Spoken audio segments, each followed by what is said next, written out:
Hey now! What is up, everybody? My name is Mike Brown, aka Review King MB, and I just got done watching, for the very first time, Enchanted. Yes, Enchanted. It's a 2007 film that was directed by Kevin Lima. And if you're wondering, how have you not seen Enchanted? I know that this movie was very popular when it first came out. I remember when it came out. A lot of people were talking about it, a lot of people were singing its praises. And it's one of those movies that I said, okay, one of these days I'll get around to it. I will.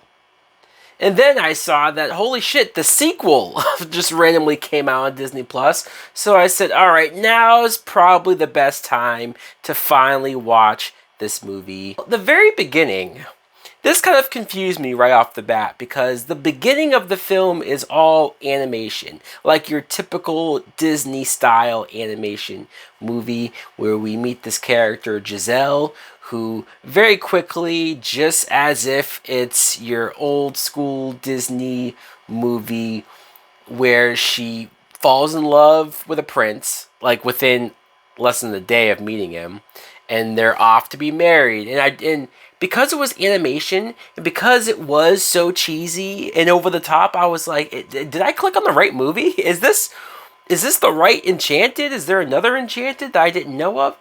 And then you see the plot. So the real plot is that there's the Queen Nerissa, who does not want Giselle to be married into the family, be married into the castle, and take her crown. So she arranges this plan to push Giselle down a well and put her into another dimension, another universe, basically our universe, the real world.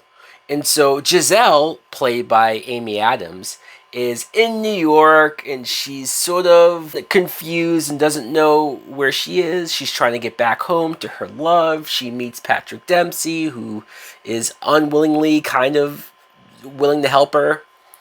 What I thought of Enchanted was, I actually really enjoyed this film. I did. I had a blast. I had a lot of fun watching this movie. So like I said at the beginning, I was like, where is this going to go? Am I going to like this movie?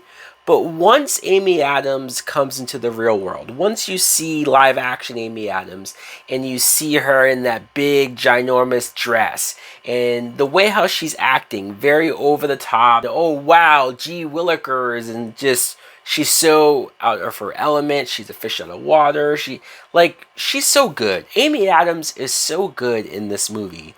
And I know that she's been around forever. I know that I've seen Amy Adams in so many different things to where I know Amy Adams is a good actress. I know she's a great actress. I do. It's not surprising.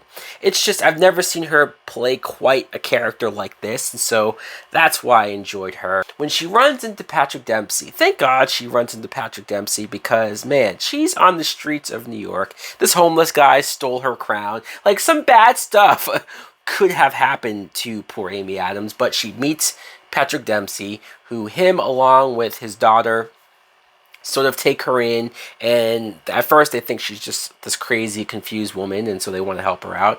But over time, you start to see that no, she really is from this world. Of course, we know that, but they're starting to realize that she can talk to animals, she sings all the time, and she's just very joyful.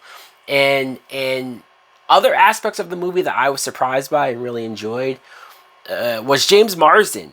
James Marsden, another guy who today I know that he's a great actor. I shouldn't be surprised or caught off guard that he could pull off a role like this, but this came at a point in his career where he was just coming off of the X-Men movies, and I felt like he was done dirty in all of those films. So to see him here really get to shine and showcase his comedic timing, and he too had that similar act that Amy Adams was playing up, but he was Prince Charming, he was Prince Edward. He was the one who he would take out his sword and think he's the hero of the story and think that he can do no wrong, helping people when they actually don't need help at all. And so I just enjoyed everything about him. Some of the other actors, Patrick Dempsey is engaged or about to be engaged to Nancy, played by Idina Menzel or Adele Dazeem, however you want to say her name. And I liked her because at first I thought we were going to get introduced to her and she was going to be a bitch. You know, she was going to be this annoying person, and yeah, you don't want Patrick Dempsey to be with her. But actually she was nice and she was way understanding. The first time that she sees Amy Adams after coming out of the shower, only in a towel, falls on top of Patrick Dempsey, and she sees them, and yes, she gets angry, of course, and she has every right to be.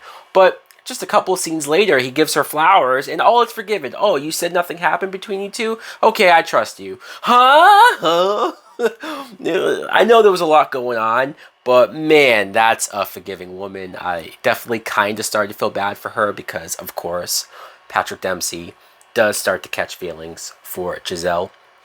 Also, there's a guy named Nathaniel who is the Queen's right-hand man. He gets sent to the real world to kind of make sure that not only does Giselle not come back, but to make sure that she dies. Like, they try to kill her.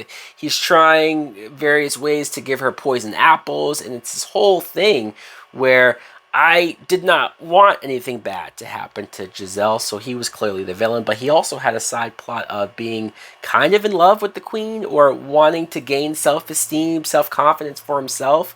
So I thought that was a little interesting. There's a chipmunk who obviously in the animated world, animals can talk. When the chipmunk comes into the real world, he can't talk. He just he's squeaking like a chipmunk. And so seeing him try to communicate with James Marsden or try to communicate with anybody and no one knows what the hell he's talking about, I found that very amusing. Susan Sarandon is the one who plays Queen Nerissa. I was surprised when she came into the real world, the Queen, and I was like, is that Susan Sarandon? Holy crap. And she became a full-fledged villain. I mean, she was using her powers, and I was like, is this gonna turn into like a super villain epic end battle here? And it kind of does. She turns into a dragon, and it's this whole thing on the top of a building. I really enjoyed the film. I did. I loved the tone. I loved the fun aspect to it. I loved how Amy Adams' character, she was able to be that over the top, given that characters around her would react to that, would look at her weird. She was supposed to be over the top like these characters. It knew how to handle it. It knew how to have fun with some of those old Disney cartoon tropes. And I just thought it was sweet too by the end of it. Anyways, guys, let me know in the comments below. What do you think of Enchanted? Do you like it as well? Was it one of your favorites? Thanks for watching. Like, comment, subscribe. Later!